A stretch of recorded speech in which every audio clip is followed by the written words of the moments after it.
Okay, I'm being told I'm on air. I didn't know I was on air. Okay. Just time for me to talk a little bit of sports. Like I did say, I know that so many of you want to know so much that is happening in the domain of sports. But that is to come just after bringing to you one of the surprises of the program. I have a guest. His name is Spencer Conway. You want to see him? Please do come in. This could be written in the Guinness Books of Records that for the first time a bike man is visiting us in the studio with his bike. Hello. Hello, Spencer. Hello. How are you doing? I'm doing very well, thank you. I love your bike. Oh, thank you. It's a high-powered bike. It is. It's a 660cc. It's a Yamaha. It's made especially for on and off-road. Yeah. It's got a powerful plate here, very high suspension. Yeah. And hopefully it doesn't break down. Looks like the one of Valentino Rossi. But I'm not as good as him. Yes, but you are as good or better than him in other spheres. To tell our audience that you are in Cameroon in what looks like a continental tour. You are to visit as many as 34 African countries, and you told me that you are visiting solely the countries that have a touch to the sea. That's absolutely right. I started in England and I came down the east coast all the way to Cape Town. Obviously, that was about 25,000 kilometers. And then I started back up the other way, so going through Namibia, Angola, DRC, Congo, Gabon, and happily and luckily I'm here at the moment. Yeah. So I'm going to stay for a few days and then head up into the north of Cameroon. You say you have visited 19 countries this far? Yeah, that's right. So far it's 19 countries. So I'm a little bit over halfway, and after Cameroon I'm obviously going to head up into Nigeria, Benin, Togo, Ghana, and all the West African countries, and then up and back into England. I'm doing it for Save the Children, which is an organization which helps children in Africa who are maybe homeless or have problems with getting to school, or there's some violence, that sort of thing. And so far I've raised about 22,000 English pounds, about 30 or so $1,000. Those are hundreds of millions in CFA.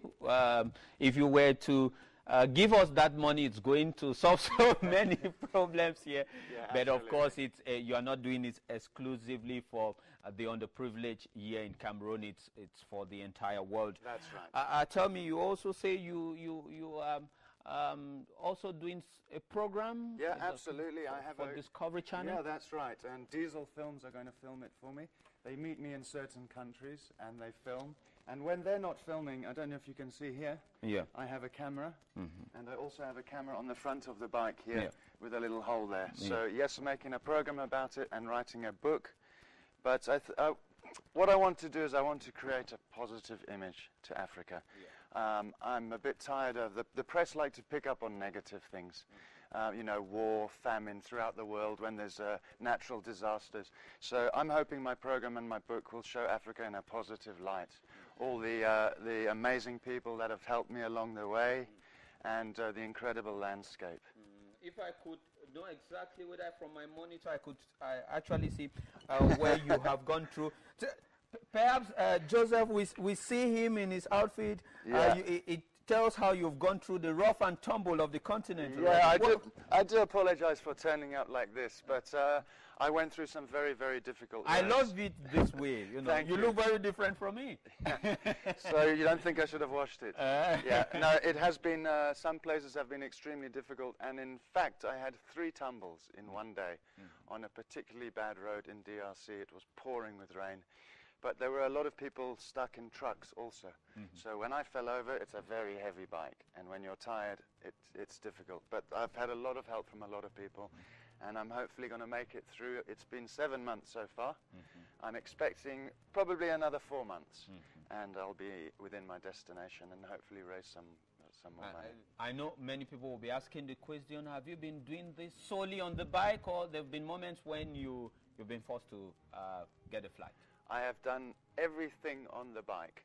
I have not been on any aeroplanes, any trucks, anything. The one thing I had to do, of course, when I came through France, I had to get across the Mediterranean to get to Africa. So from Marseille in France, I jumped across on a boat to Tunisia, which was my first African country, and then started on from there. And in most of the places you visited, I see the Cameroon flag here. Absolutely. You have flags on. Yeah, on the Ethiopia, Egypt, Libya, Tanzania, Swaziland. Yeah, so it's my little sort of my tourist thing. Yeah. I like to, when I get to a country, try and find a flag for the country. Yeah. Which is the most amazing picture you keep of the 19 countries you've visited already? Okay, I'll tell you the truth, and I'm not saying this because I'm talking to you. Yeah. My two favorite countries are this one and Ethiopia. So those are the memories that I cherish. And in fact, I was going to drop straight into Nigeria, but I've changed my plan now, and I'm going to go all the way up to the north, and on the way visit the Crater Lakes and the other chiefdoms that you have, and see a bit more of Cameroon and spend some more time here. So a lot of the photos from those two countries I cherish, but the one I cherish the most, I'm afraid, is of my two girls. I have a photo of my daughters. Yeah. And that they should be missing you. Yes, they're missing me, but I hope when I finish they'll be proud of me. Yeah. That is the reason I chose a children's charity, because also I have two daughters, and I don't think it's fair for anybody to be born into what they can't choose. Yeah. So they can be born into famine or born into war, but they are the innocent ones. Yeah. So it was easy for me to pick children as my charity. And I hope I can help in some small way. You may be going for the Guinness Book of Records. Well, I hope so, yes. I don't think there's anyone... You see what happens, some people do it in a group of maybe 4 or 5 bikers, or on top of that they have a land cruiser to help them out. But I'm doing it completely on my own, and I have to fix it on my own, so luckily I'm a mechanic. Yeah. Otherwise I think I wouldn't be here with you. I would be in the jungle somewhere. Yeah. Never mind, eh? You've seen me with this for too long now. I can tell what you're going to do. Yeah. Okay, take the bike. We can swap jobs. I'll be the first man to climb on a bike with a Sanja. Eh? This could be really nice to ride. It's really big. And it's high, isn't it? Yeah. Yeah, it's very high. I like your new image. Yeah. Would you like to take over the next 17 countries? No. And I'll present something on television. We reserve the rules now. Yeah. Thank you so much for being there. Oh, it's an absolute pleasure. It was really, really, really nice having you. Haven't you been sick? I haven't actually, so fingers crossed I'm going to be okay all the way. Okay. Yeah. Mind you, for the few days you still have in my country, you wouldn't see everything. So you've got to come back this time with your wife and your 2 daughters. I am 100% coming back. Yeah. Definitely. We have black and white sandy beaches. We have the Sahelian part of the country, more of the desert and so on. Mount Cameroon. You have the forest region of Cameroon. You certainly must have seen that already. I did when I came in from the south. You Beautiful. also have the grassfield region, Bamenda, Bafoussam. You need to come back, man. I know. And when you do, you'll meet me here. Okay. Hey, thank you so much for your support. Yeah, I it really was my appreciate pleasure it. having you. And you look very handsome in that helmet. Ah!